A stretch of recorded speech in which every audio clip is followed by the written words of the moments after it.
Hello, you're watching Thames Valley Headline News. I'm Charles Wade Palmer. Welcome to the programme. Whitley Community Development Association is a charity that runs the community hub and advice shop in the local area. Sadly, one of the trustees passed away in April this year. Matthew Farrell suffered a sudden heart attack, and because of his untimely passing at the age of just 49, Whitley Community have raised the money to give him a fitting legacy, a defibrillator at the community hub. Our reporter Ali Monjak has more.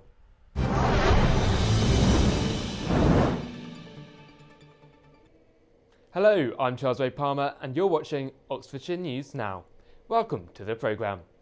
We've been working with Parity for the last 18 months or so, and their wish, their dream was to get a coach, and so we were able to raise the funds and present this only last week to the charity. It's very close to our hearts, just down the road from the pub. Fantastic organisation, and we get so much help from the community spirit in the pub and the regulars to help us achieve that. I've done 2 comps so far. I did a first timers a year ago, took second place. I did a novice comp last weekend and took second place in that as well. My mum religiously tells me not to get too big, or that I am getting too big. My other half, she's really good. She's really supportive in what I do. She understands that if I need to go and train, I'm going to go and train. She's quite good and lets me get on with it. Thames Valley Police is appealing for witnesses following a fatal collision in Bracknell. At around 4:45 a.m. on Saturday the 4th of August, a white articulated lorry and a cyclist, which were both travelling in the same direction, were involved in the collision on the A322 Bagshot Road. The HGV initially did not stop following the collision. The cyclist, a 61-year-old man from Surrey, died at the scene, and his next of kin have been informed. Today we are having a day called Moving On Day, which is a day for our Year 12 students going into Year 13 as part of their progression route. So for about the last 2 or 3 weeks they've been working with their tutor, working out what it is they might want to do when they leave the sixth form college, and so they've been writing personal statements, they've been researching their career path, and so today is the day that we help them with outside providers so that they can go and talk to a huge range of people from HE, from apprenticeships, from local employers, so that they can really start to, put together their progression for leaving the sixth form when they've done their exams next year. Let's take a look at the weather now. This evening will be hot and generally sunny. Despite clear skies, it is likely to stay warm and humid overnight with light winds. Lows of 15 degrees. Tomorrow will be a very hot and often sunny day. Cloud will build through the afternoon with the risk of some thundery outbreaks of rain spreading northeast into the evening. Highs of 34 degrees. The family were left devastated and confused when the 14-month-old working Cocker Spaniel was nowhere to be seen at home, despite watching him play in the garden just moments before.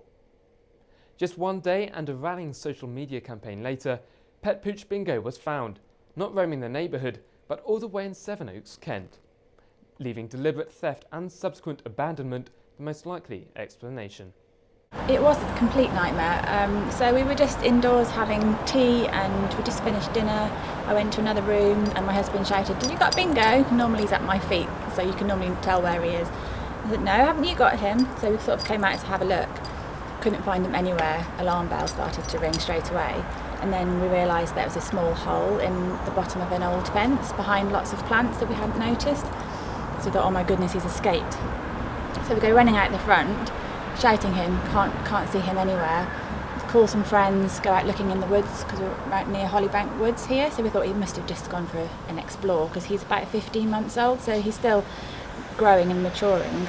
Couldn't find him anywhere, realised he's not anywhere nearby. And it was just an absolute nightmare. I slept by the back door assuming that he would come home at some point in the night. Didn't come home. The next morning I was just beside myself with worry. He's so loved. He's our family pet. We've got 2 children and just thought of him not being around anymore. It was just horrible. So I kind of launched a Facebook campaign, Find Bingo, try and get everyone out looking, and everyone was. And the local community in Emsworth was just absolutely amazing. So the following evening I then got a phone call about 9 o'clock from a dog warden in Sevenoaks to say, "I've got Bingo here." There are speed watch teams all over the country, and we are people from the local village who monitor and report on the speeds that the cars are doing coming through the village. Now the speed limit through this village is 20, so we catch them at 24 and above. We record all the details, make, model, colour, number plate, time of offence, speed of offence, and that all goes onto the police database and they then get a letter. You can't be fined by being caught by speed watch. We are an advisory system, but it does work. We do notice when we're out that the traffic does slow down. Thames Valley Police is appealing for witnesses following the rape of a woman in Reading. Between 11 p.m. on Tuesday the 31st of July and 3 a.m. on Wednesday the 1st of August, the victim, a 20-year-old woman, was cycling through Palmer Park when she stopped to look for an earring she had dropped close to London Road. She was approached by a man who she did not know, who pulled her to the ground and raped her. The man then further sexually assaulted the victim. The offender then left in the direction of London Road and the victim cycled away in the opposite direction, towards Woking Road. The offender is black, aged between 30 and 40 years old, approximately 6 foot, and is bald. Thames Valley Police are urging anyone with further information to call 101. We're at Isle of Wight Festival on the Sunday to find out people's highlights of the whole event and also interviews with the artists and, of course, the England result. Fantastic 6-1, which we were able to watch on the big screen, surrounded by fans. Mounting an ascent up one of Britain's highest peaks would be considered enough of a challenge as it is by most. But seemingly not for a bunch of architects and their colleagues in Basingstoke who have decided to go one better by pushing a wheelchair user 9 miles up Mount Snowdon on their climb. In July we decided, madly probably, to undertake a task of taking a wheelchair user as a group of us up Snowdon, which is the highest peak in England and Wales. It's over 3,500 foot. Let's take a look at the weather now. Tonight we'll see thundery rain dying away after midnight, with most parts dry and clear spells by dawn. Another humid and uncomfortable night is expected, with lows of 16 degrees. Tomorrow will feel fresher though, still warm on Wednesday with long sunny spells. Most parts will stay dry through an isolated late shower may affect western parts. Highs of 25 degrees. Coming up on the programme, an award-winning dog brings a little joy to those with dementia. Now you'd be forgiven for thinking this hot and sunny weather has been a real bonus treat for outdoor activity centres. However, as I found out here today at the Adventure Golf Course in Basingstoke, it can even be too hot for golfers. You're watching Thames Valley Headline News, our top story. We find out about bats and their habitats. Obviously people prefer to play in a bit cooler when it's 20, 25 rather than 30, 35 where it gets a bit hard work. Even the fair weather golfers then get a little bit hot under the collar, as they say. You know what? I know what they mean. I'm even feeling a bit too hot to play myself. Charles Ray Palmer for That's TV. The tragic loss of a family member was the inspiration of supporting one of the two trusts. The first charity we support is the Rosemary Foundation, and they are hospice at home. And the second charity is Cardiac Risk in the Young, and they fund screening for young people under the age of 35 to try and prevent young sudden cardiac death, which is on the increase. About 9 months ago, Rafferty came into our lives with Lucy. At the time, he was about 6 weeks early, so he was rushed into the neonatal unit. Over that time, we kind of saw firsthand how hard the staff in the neonatal unit work, and they identified that he had a heart murmur pretty much within the first day of being down in that unit, and he was rushed into Southampton Hospital where they did a lot of tests on him, and then luckily now he's kind of had his operations come out the other side of it.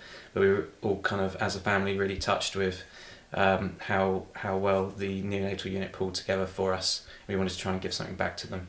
It was a really hard time for us as a family. Obviously you feel kind of helpless because there's not a lot you can do. They're extremely small in their incubator, but the staff there were just absolutely fantastic at reassuring us, always on hand to look after him, and yeah, made the situation as good as it could be really for us.